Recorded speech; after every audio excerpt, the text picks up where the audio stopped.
Selamat pagi teman, perkenalkan nama saya Intan Prasetya Loli. Saya mahasiswi UT Bandung, UPBC Bandung. Kali ini saya akan melakukan laporan praktikum IPA, yaitu 1. Struktur dan fungsi mata manusia. Dan kedua, percobaan ketajaman penglihatan. Dan ketiga yaitu simulasi fokus mata.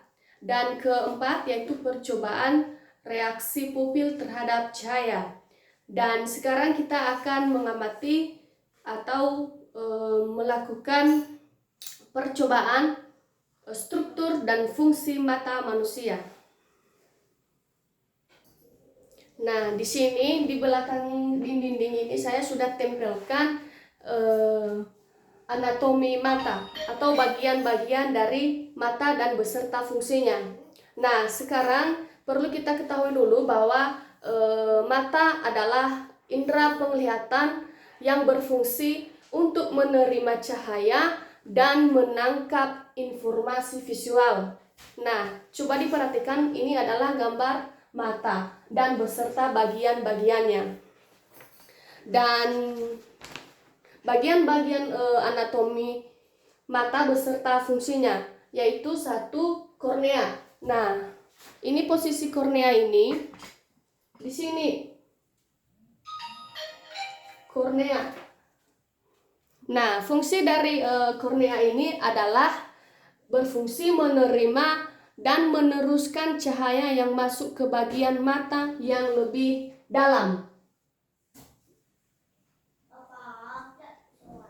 Dan kedua yaitu pupil.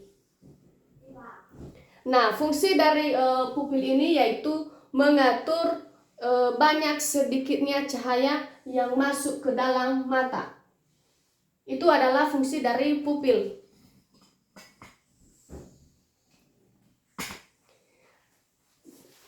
Dan ketiga yaitu lensa. Ini adalah bagian lensa.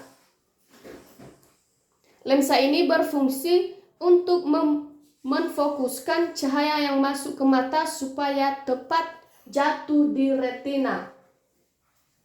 Nah, itu adalah fungsi dari lensa.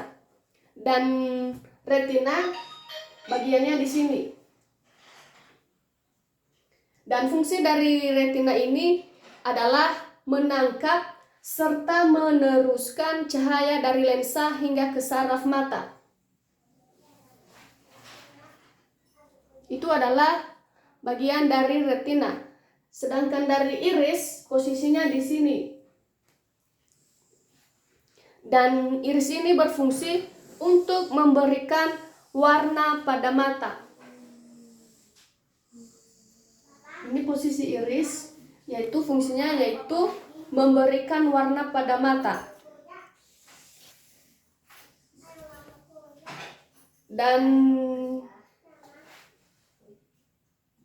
Dan berikutnya yaitu jasad siliari.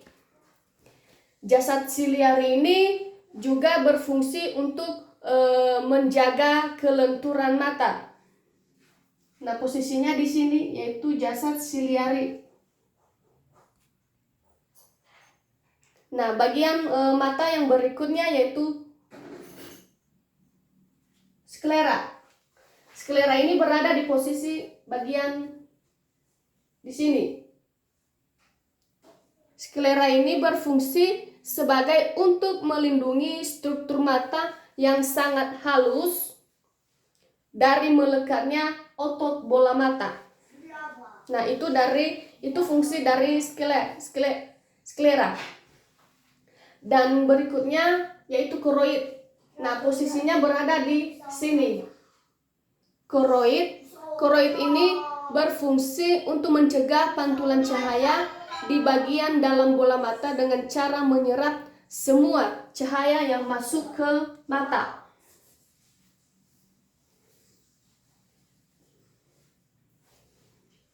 Dan berikutnya yaitu saraf optik. Nah, di sini posisinya yaitu di saraf optik. Nah, fungsinya dari saraf optik ini yaitu mentransmisikan impuls cahaya yang ditangkap retina menuju otak, menghubungkan ke bagian belakang mata dekat makula bagian terlihat dari saraf optik disebut saraf disoptik. Nah, itu saja bagian anatomi mata beserta fungsinya. Hasil pengamatan dari percobaan atau struktur dan fungsi mata manusia, yaitu seperti yang saya jelaskan tadi. Dan kedua, kita melanjutkan percobaan ketajaman penglihatan. Di sini saya ada contohnya, yaitu huruf yang saya sudah tempelkan di dinding. Nah, di sini nanti kita akan melakukan percobaan ketajaman penglihatan.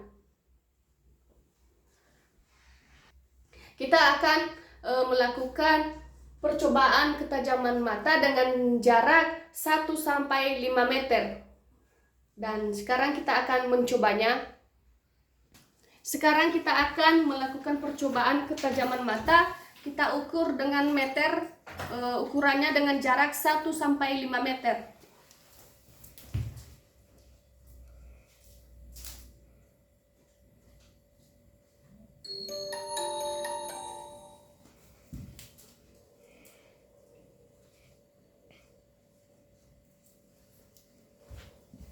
Ada apa? Nah, kurang lebih jaraknya sampai di sini. Dan itu adalah tulisan yang saya tempelkan tadi di dinding. Itu jaraknya dari sini yaitu 5 meter. Jaraknya dari sini 5 meter. Dan di sini saya coba melakukan percobaan. Di sini ada anak kecil atau peserta didik. Dan saya akan mencoba melakukan ketajaman mata. Coba lihat, itu bisa abang baca. Huruf apa itu? Nggak tahu. Nggak tahu. Itu kan mata burung. Nah, hasil pengamatan dari percobaan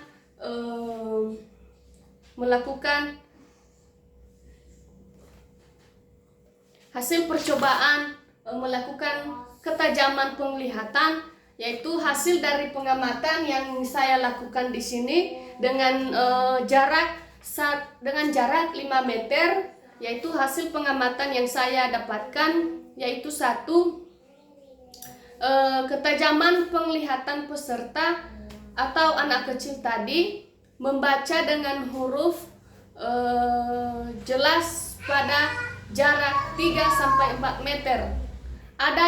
Ada yang kesulitan pada jarak jauh atau disebut dengan indikasi miopi ringan.